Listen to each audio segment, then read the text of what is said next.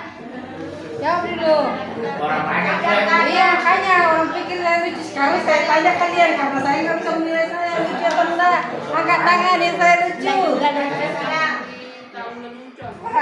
Kadang-kadang aja kali ya. Ini dijumlah ke bawah mbak. Ada ini 1 sampai 10. 1 sampai 10 aja. Enggak. Ini dijumlah ke bawah dulu. Hah? Oh lebih ya? Iya lebih ini. Saya lebih. Udah sama ini ya. Sudah. Oke, di skip aja deh kalau gitu Bapak Ibu. Apa maksudnya? Lebih daripada 40. Lebih. Oh, berarti yo senangan gitu aja kalau lebih. Berarti senangan terlalu. Bapak skip ya Bapak Ibu, kita lanjut ya. Berlebihan, Pak. Jangan dulu kenapa dia langsung skip dulu? Salah, ininya salah. Salah. Belum di Anunya. Yang salah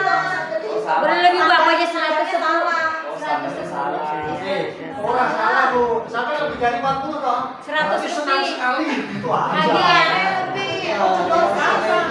Iya, bener nih. Berlebihan kita 100 lebih. Iya Bu. Kalau sampai 40 berarti teorinya habis.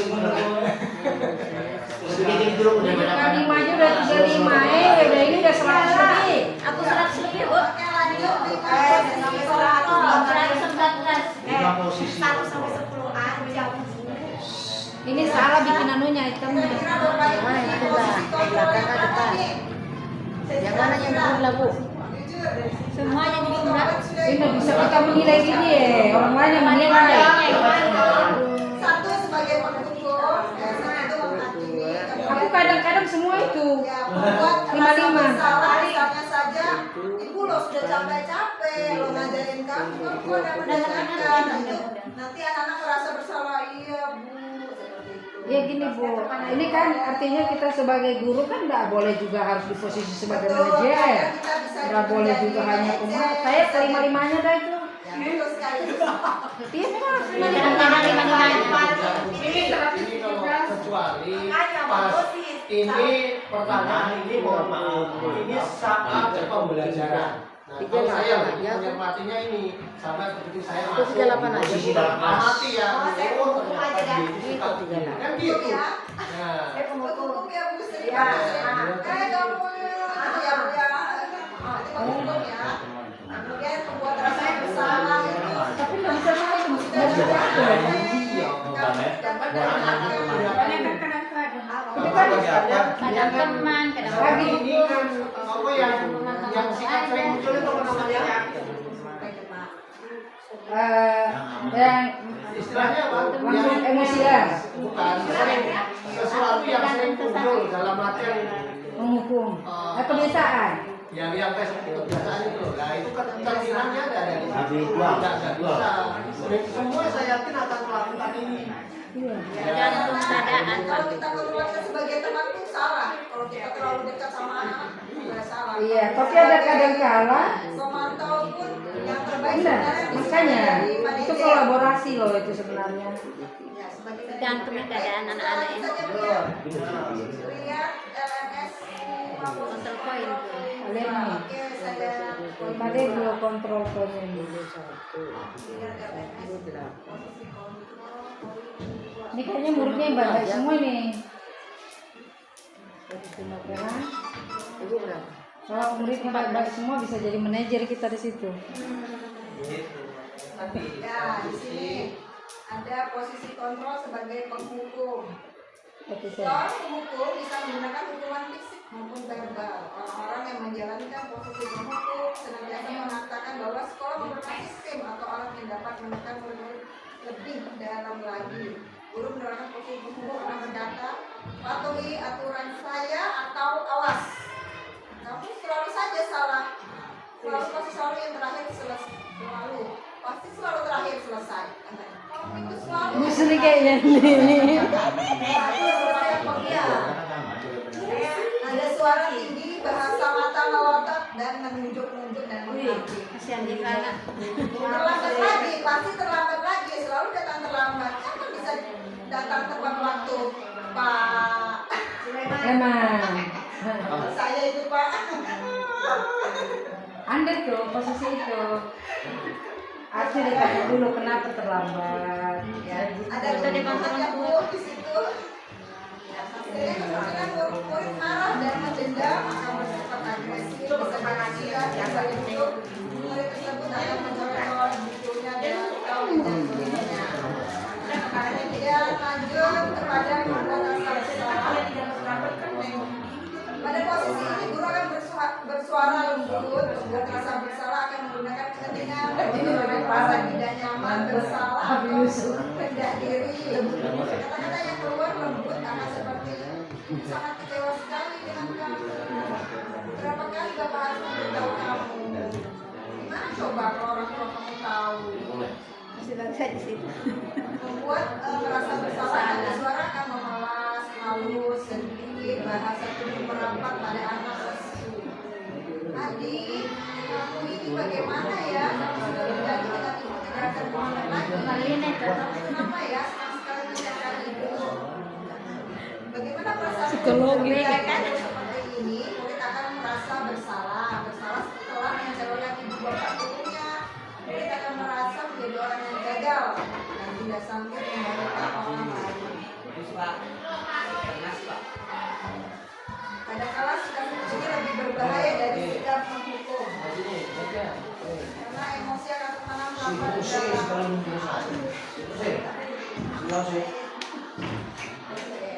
Yang mana Pak? Juga yang dia membuat rasa bersalah ini. Oke, kita lanjut sebagai teman. Guru pada posisi ini tidak akan menyakiti murid, namun akan tetapi berupaya mengontrol murid secara persuasi. Teman guru bisa negatif ataupun positif. Dilindungi berupa hubungan baik ajaran dalam guru dan murid. Guru di posisi teman menggunakan hubungan baik dan humor mempengaruhi seseorang. Mereka akan berkata, ayo bantulah dari bapak ya. Ayo, inginkan tidak bantuan bapak selama ini. Ya sudah, kalau ini tidak apa-apa, nanti ibu bantu bereskan. Oke, dengan kontrol teman ini, nada suara akan ramah, akrab, bercanda, bahasa tubuh merapat pada murid, mata dan senyum jemaah. Yang penting mana yang bagus? Jadi, ayolah, bagaimana sih kamu? Ini Kemarin sedikit kamu sudah cocok. janji ke bapak, bukan? Kenapa terlambat lagi? Sambil tersenyum. Ya sudah, tidak apa-apa, ke sana, nanti Pak Guru bantu. Bagaimana perasaan murid dengan sikap guru seperti ini? Murid akan merasa senang dan akrab dengan guru, termasuk dampak yang positif. Hanya sisi negatif, murid akan bergantung pada guru bila ada masalah dan mengandalkan guru tersebut untuk membantunya. Akibat lain dari posisi teman, Adi hanya berbuat sesuatu menyuruh adalah guru tersebut, dan itu berlaku sama dengan guru lain. Jadi lebih akrab itu ya Bu. Kemudian dilanjut di posisi pemantau. Memantau berarti mengawasi. Pada saat kita mengawasi, kita bertanggung jawab atas perilaku orang-orang yang kita awasi. Di posisi pemantau berdasarkan pada peraturan-peraturan dan konsekuensi, menggunakan sanksi dan konsekuensi. Pertanyaannya diajukan seorang pemantau, peraturannya apa? Apa yang telah kamu lakukan? Sanksi atau konsekuensinya apa? Orang pemantau ini nada suaranya akan datang, bahasa tubuhnya formal. Misalnya, tadi tahu kamu jam berapa kita memulai? Tahu kamu kemudian apa perasaan murid diperlakukan seperti ini? Murid akan memahami konsekuensi yang harus dijalankan karena telah melanggar salah satu peraturan sekolah. Guru tidak menunjukkan suatu emosi yang berlebihan, menjadi marah atau membuat merasa murid berbuat salah. Terakhir adalah sebaiknya Bapak Ibu ya, kita yang terbaik adalah berada di posisi manajer. Posisi terakhir manajer adalah posisi di mana guru berbuat sesuatu bersama dengan murid, mempersilahkan murid bertanggung jawab perilakunya, mendukung murid agar dapat menemukan solusi atas permasalahannya sendiri. Seorang manajer akan berkata, apa yang kita yakini, kembali keyakinan keras tadi, kemudian apa yang kamu yakini, dan manajer akan bernada suara tulus, bahasa tubuhnya tidak kaku dan tidak kaku. Tidak bisa bayangkan Bapak Ibu. Pada posisi manajer, guru sebaiknya tulus, tidak perlu marah, tidak perlu dengan suara, apalagi menunjuk-nunjuk jari ke murid berkata tidak atau soal Yang benar manajer. fokus pada murid bukan untuk membahagiakan guru atau orang tua. Murid sudah mengetahui adanya suatu masalah. Kadang-kadang aja sih semuanya kayaknya bisa digunakan. Tergantung suasana. Dari kesimpulannya manajer. Manajer. Manajer ya. Bu, mau tanya dulu. Berarti kesimpulan yang terbaik tadi di manajer. Di manajer ya. Itu Bu, nanti kalau ada pilihan Kita jangan harus tobat semua. Mungkin ya Bapak Ibu, saya juga bertobat ini harus merubah posisi kontrol saya. Yang manajer kayak mana? manajer. Tidak usah Manajer itu bukan seorang pemimpin yang saya semua enggak, tetap dia harus bertobat.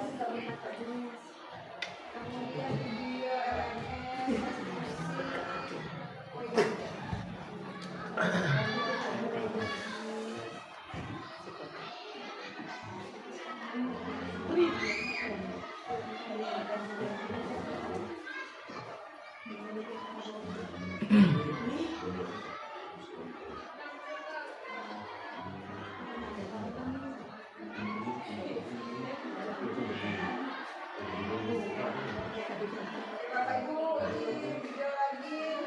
Tim restitusi Salah satu program yang dikembangkan adalah 5 posisi kontrol. 5 posisi kontrol dalam restitusi adalah proses perjalanan seorang pendidik agar dapat mengenali diri.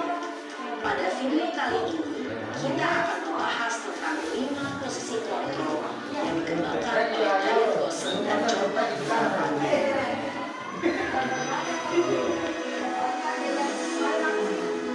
Oh, yang asli dari yang aja, Pak. 5 posisi kontrol itu adalah 1. Posisi pembungkuk. 2. Posisi pembuat rasa bersalah. 3. Kalau tes kita Posisi menang sudah ini. teman. 4. Bisa sahir. Posisi pemantau atau monitor. Aku tanya 5. Posisi manajer. Untuk lebih memahami kelima posisi tersebut, mari kita saksikan kasus kemarin yang terlambat hadir 20 menit di sekarang sekolah. psikologinya psikologi ini bu Posisi kontrol. Aku beda kotak. terima kasih. Oke. Itu si penghukum terlak berdiri dia gurunya. Kacak pinggang lagi. Sini kamu. Selalu terlambat. Kamu deh, pasti terlambat. Kayaknya guru anu BK ini, dia kan nungguin memang. Alasan kamu Mereka tadi. begitu kayak kita. Kapan sih kamu tidak terlambat? Malah sekali ya kamu jadi anak. Kampung sih kamu. Sudah terlambat. Sadina bu, Sadina. Kamu kuliah lapangan sekarang. Kenapa harus ke 18? Kenapa? Kamu berani-beraninya jawab. Sudah terlambat, masih berani jawab enggak? Sekarang keliling lapangan basket 5 kali sekalian. Biar kamu cepat pergi sana ke lapangan basket.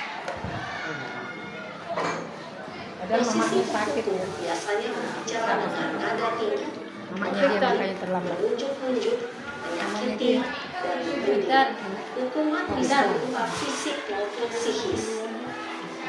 Ibu dan bapak murid tahu dampak yang terjadi pada murid ketika guru berada pada posisi pemukul adalah murid cenderung akan memberontak, bahkan menyimpan dendam.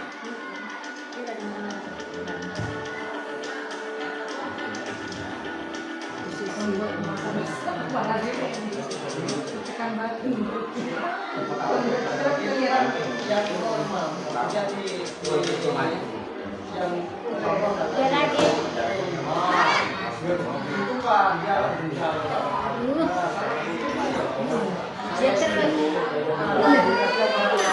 Kalau siswa rumah dia Dia juga. Kamu senang ya bikin ibu susah ya? Kalau kamu terlambat Tuhan, nanti ibu yang menegur bapak kepala sekolah. Tidak bisa membina kamu. Tunggu terus selesai. Gimana ini? Maaf, Gusti Naren. Kamu suka ya kalau ibu ditegur bapak kepala sekolah? Terus, sekarang ibu harus tulis apa ini di buku absen? Ini kamu sudah sering terlambat loh. Ibu harus apa coba? maaf Bu, maaf sekali. Ya sudah, lain kali jangan bikin ibu susah lagi ya nak ya. Ibu tidak akan berubah dia dari kalau cerai ibu satu. Nanti dia lagi bisa nanti. jadi kan kalau ibu tegur bapak Ini kepala karena sekolah. aku buat merasa Sana bersalah. cepat ke kelas. Maaf ya Bu, maaf sekali. Bagus dari muridnya. Posisi pembuat rasa bersalah berbicara dengan nada tenang, cenderung. Namun kata-kata yang diutarakan membuat diri merasa menjadi orang yang gagal, memandang buruk dirinya sendiri, merasa tidak berharga, dan tidak sanggup membahagiakan orang lain. Ketika guru mengambil posisi pembuat rasa bersalah, murid akan menganggap dirinya yang bersalah dan ia akan menyimpan emosi negatif tersebut di dalam dirinya. setengah. Mana yang bagus kita beli lagi. Kalau kita ada itu pasti di Naren,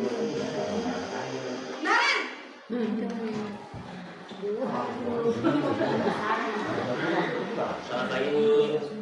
wah, sudah jam berapa ini, Nak? Terlambat lagi ya, sayang. Iya, Bu. Habis ibu saya mau mengajak saya, Bu. Besok Karena tidak sayang. Kamu bukannya anak yang larinya paling kencang. Kok terlambat sih? Iya, Bu. Saya memang lambat bangun tadi.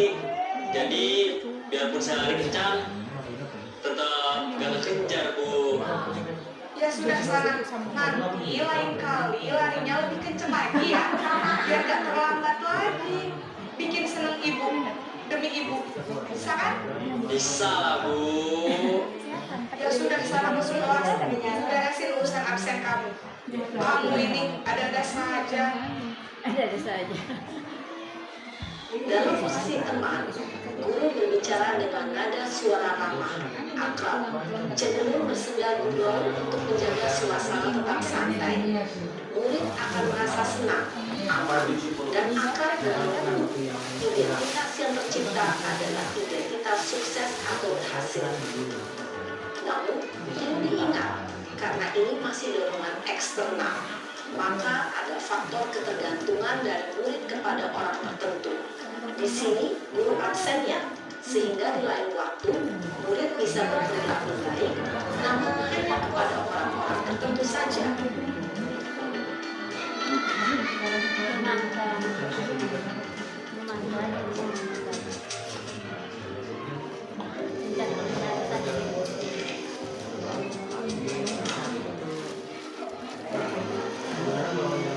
Naren, Ini mirip muka di sana. Selamat pagi, Bu. Iya. Naren, apa peraturan sekolah kita tentang jam berapa kita harus masuk sekolah, Nak? Kita harus di sekolah jam 7, Bu. Iya, betul. Sekarang sudah jam 20. Naren sudah tahu konsekuensinya jika terlambat lagi. Saya harus tinggal kelas pas jam istirahat selama 20 menit. Iya benar, konsekuensinya demikian. Jadi nanti jam 9.30 pas istirahat, kamu harus tinggal di kelas. Jangan tugas tambahan untuk ketertinggalan kamu, ya. Baik, Bu. Posisi pemantau mengandalkan penghitungan atau data untuk mengontrol murid. Guru mengarahkan murid berdasarkan peraturan dan konsekuensi. Seorang pemantau menunjukkan bahasa tubuh dan ekspresi wajah yang datar dan cenderung formal. Karena ini terakhir belajar. Ini bagus kayaknya. Naren. Naren. Ini harus bisa mengubah. Naren. Bisa dia mengubah sama aja panggilannya. Naren, Iya. Selamat pagi, Bu. selamat pagi Naren. Maaf, Bu. Ini Saya dan ini. terlambat. Iya, sekolah masuknya jam 7, sekarang sudah jam 7.20. Jadi sekarang bagaimana ini Naren? Maaf, Bu. Saya lupa tahu saya sekolah. Baiklah, menurut kamu, keyakinan sekolah yang mana yang perlu kamu tingkatkan? Menghargai diri sendiri dan orang lain mungkin, Bu. Setuju. Jadi, apakah Naren meyakini prinsip saling menghormati tersebut? Iya, Bu. Saya meyakininya. Apakah Naren bersedia memperbaiki masalah keterlambatan ini? Bersedia, Bu. Bagaimana kalau memperbaiki masalah keterlambatan ini? Saya akan coba untuk tidak lupa menyetel alarm saya, Bu. Baik, kalau Naren tetap mencari di rumah, ada orang yang kira-kira bisa bantu mengingatkan tidak? Ada, Bu. Kakak saya, Kak Emma. Ada lagi selain Kak Emma? Selain Kak Emma, ada ibu saya. Baik, jadi yang mengingatkan Naren adalah Kak Emma dan ibu kamu ya? Kira-kira akan mulai start alarm kapan nih Naren? Setelah pulang sekolah, akan segera saya lakukan.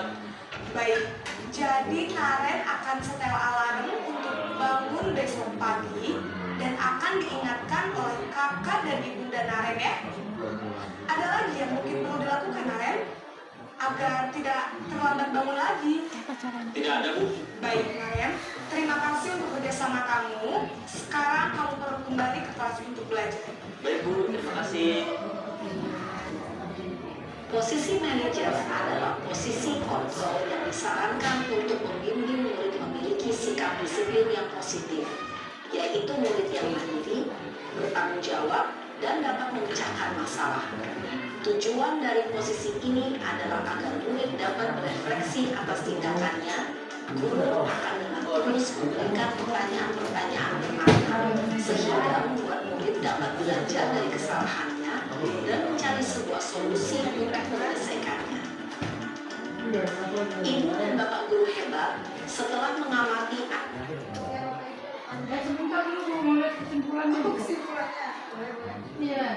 Yang mana yang terbaik? adegan kelima posisi kontrol tadi, kira-kira posisi mana yang paling ideal? Posisi mana yang dapat menunjang motivasi intrinsik murid? Ya, tentu posisi manajer. Posisi ini memang posisi ideal yang ingin dituju setiap pendidik. Pada posisi inilah, guru dapat menerapkan disiplin positif yang berpihak pada murid, yang memerdekakan murid. Perjalanan seorang pendidik tentunya tidak mudah untuk sampai pada posisi seorang manajer. Namun, tujuan kita pasti, yaitu menciptakan murid-murid yang mandiri, merdeka, dan bertanggung jawab. Semoga penggambaran 5 posisi kontrol yang telah diperlihatkan ini dapat menjadi ajang refleksi bagi kita semua, agar dapat terus mengasah dan menerapkan disiplin positif yang memerdekakan murid. Mari terus berlatih dan bersemangat. Selamat menerapkan. Salam dan bahagia, Ibu dan Bapak Guru hebat. Sama-sama. Ada kasus tadi. Isa dan Hana dipanggil masuk ke oleh Ibu Dewi, kepala sekolah SMP 12. Ibu Dewi baru saja mendapatkan pengaduan dari Ibunda Isa bahwa Hana menggunakan kata-kata kasar dan merendahkan Isa di sosial media. Kira-kira posisi kontrol apa yang kita ambil Bapak Ibu? Bisa dan mana ini murid ya? Ya, Isa dan Hana adalah murid. Dia dipanggil oleh Itu kasus kemarin itu nah. Iya. Ada kasus kemarin itu kan. Sosial. Menyelesaikan pada kasus satu ini. Apa Bapak Ibu? Ayo, ini tadi apanya? Pemarah, pemukul, Oke, saya ulang ya. nah, Merasa bersalah, teman pantau dulu, betul enggak itu aduannya? Kayaknya dipantau dulu. dipantau dulu. Ya benar enggak? Yang lain Benar apa enggak ya? memantau dulu. Pantau, dicek dulu. Nah, karena itu kan 2 orang. Ya, bisa saja berarti memanggil Isa dan Hana dulu ya. Nanti Cek kebenarannya. Isa dulu dan Hana, kemudian disamakan Sebetulnya aduannya. Masalahannya dia itu ya. Kemudian apa Bu? Maksudnya untuk solusinya? Tahu kan? Dibuat kayak Solusinya dikasih arahan kok. Udah tahu memang dia mana yang salah dia. Ya kembali ke peraturannya saja. Keyakinan surat tadi. Memberikan arahan kepada Isa dan Hana bahwa dalam penggunaan media sosial itu tidak hanya mereka berdua tetapi Baca semua semua orang. orang dapat membaca. Kemudian memanggil orang tua kali ya, Bu ya. Ini yang jelas manggil orang tua tadi karena itu dari ibunda Iya. bukan dari anaknya Ada langsung. ibu dan Isa yang melaporkan. Bisa melaporkan ibunda. Jadi memanggil kedua orang tua Isa dan Hana ya Bapak Ibu. Oke. Berarti di sini tidak hanya posisi manajer saja, kita perlu juga memantau dulu ya. Ya, lanjut kasus 2, Anto jarang sekali hadir di pembelajaran jarak jauh dan pada saat hadir pun Anto sering berbicara kasar, tolong cek mengajak teman-temannya. Ini juga sangat mengganggu dan beberapa orang tua yang baru di pembelajaran daring menunjukkan tentang perilaku Anto di pembelajaran daring. Kira-kira polisi apa yang diambil?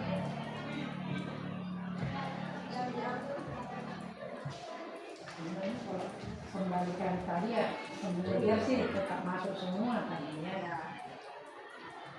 Mungkin kita panggil Antonya dulu. Kemudian Ora iso, itu kan yang COVID kok. Kasusnya COVID Jarak ini. jauh ya?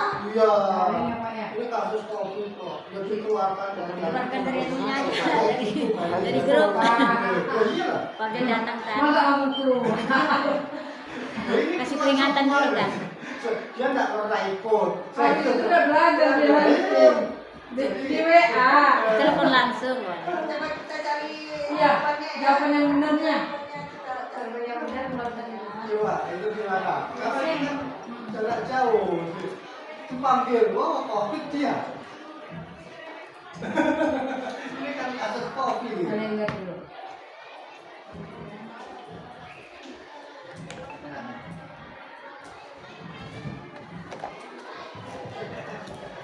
Jangan lupa di mana kemarin kasus yang saya ambil.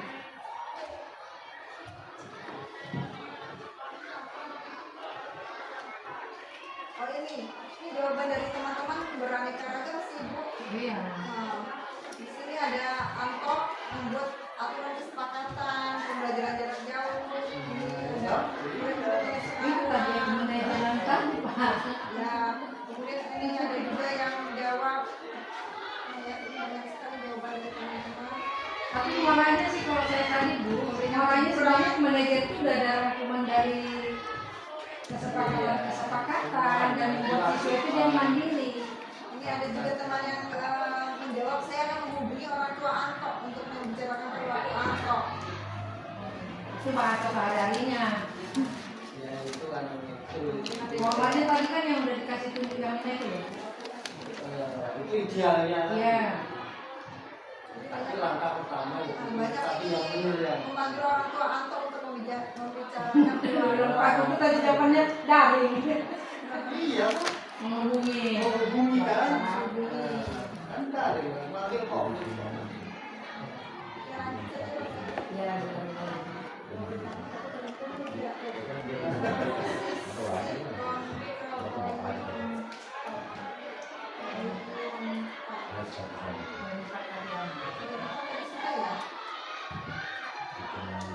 itu tadi yang pertama. Oh ini ya tempat ini ada motivasi eksternal dan yang perlu kita munculkan adalah motivasi intrinsik ini, kontrol diri menjadi manajer. Misalnya guru berbuat, menghukum adalah menghabis, menunjuk, kemudian membuat orang bersalah dan berceramah, membuat kekecewaan. Ini penjelasan Bapak Ibu ya. Memang membuat alasan untuk murid-muridnya termantau dalam kita skip saja. Oke, kita masuk di segi 3 restitusi.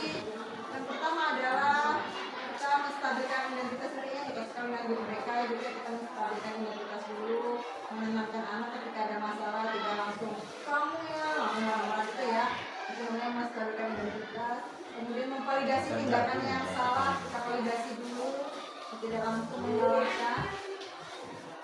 Kemudian menanyakan keyakinannya, kita kembalikan lagi keyakinan.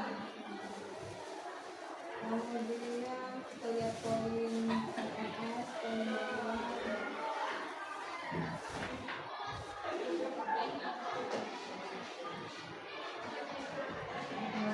Kita kan ini soal penelitian dulu tuh. Jadi 3 restitusi. Lulus semua ya kan?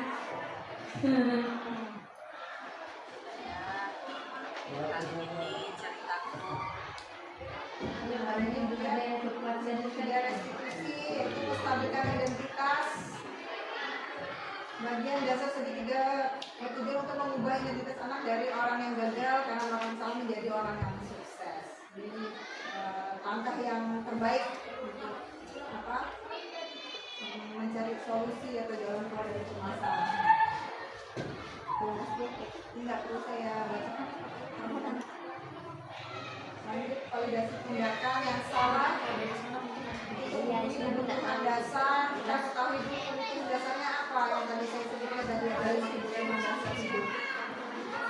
Dan yang terakhir adalah menanyakan sisi keyakinan anak atau keyakinan yang sudah dipercaya di kelas atau yang sudah disepakati oleh anak-anak. Ya, lanjut.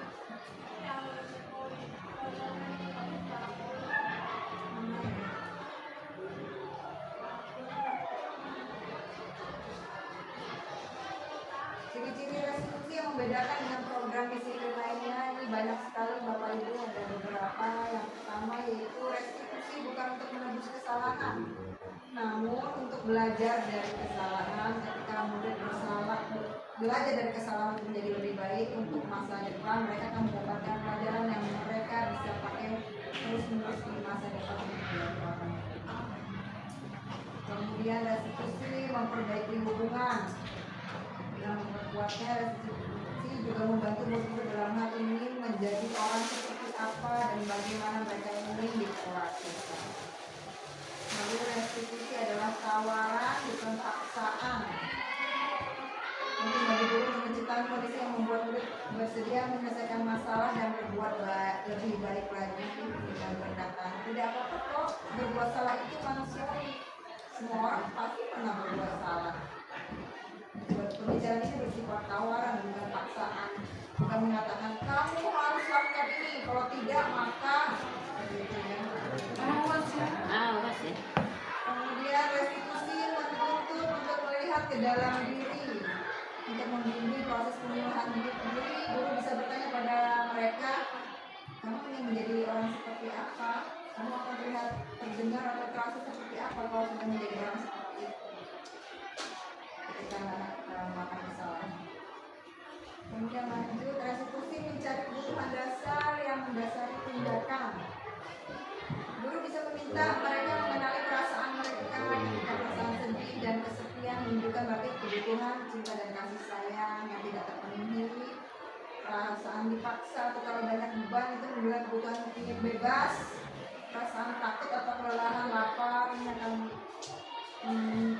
menunjukkan kurang terpenuhnya kebutuhan kesenangan. Lanjut. Restitusi fokus pada karakter bukan tindakan. Banyak menyadari sedang menjadi orang seperti apa, menunjukkan fokus penguatan karakter. Ketika guru membimbing murid untuk penguatan karakter, guru akan mengatakan, Bapak Ibu tidak terlalu mempermasalahkan apa yang kamu lakukan hari ini, tetapi mari kita bicara tentang apa yang akan kamu lakukan besok. Kamu bisa minta maaf, tapi orang akan lebih suka mendengar apa yang akan kamu lakukan dengan lebih suka. Kemudian ada restitusi menguatkan. Di sini ketika murid melakukan kesalahan menjadi sebuah momen yang baik. Jawabannya tentu bisa, asalkan ketika anak membuat salah, kita menyampaikan kamu bisa belajar dari kesalahan. Maksud dari kalimat ini bisa lebih kuat setelah kita belajar dari kesalahan. Maksudnya menekan perasaan kita dalam kuat di sini artinya menyadari apa yang bisa murid ubah dan murid benar-benar mengubahnya. Guru bisa bertanya apa yang dapat kamu ubah dari dirimu sendiri, bagaimana kamu akan berubah. Itu akan menguatkan anak didik kita. Ini batu penguatan. Kemudian restitusi fokus pada solusi. Di sini kita murid yang akan mencari solusi. Guru menstabilkan identitas murid dengan mengatakan kita tidak fokus pada kesalahan. Bapak Ibu tidak terlalu tertarik untuk mencari siapa yang benar, siapa yang salah, tapi fokus pada solusi. Kemudian yang terakhir adalah restitusi mengembalikan murid berbuat salah pada kelompoknya. ketika anak berbuat salah, kita tidak bisa memotivasi anak untuk menjadi baik. Kita hanya menciptakan kondisi agar mereka bisa melihat ke dalam diri mereka. Kita seharusnya mengajari mereka untuk menyelesaikan masalah mereka dan berusaha mengembalikan mereka ke kelompok mereka dengan karakter yang lebih bagus. Terima kasih Bapak Ibu. Salam guru penggerak. Salam. Jadi off recordingnya stop.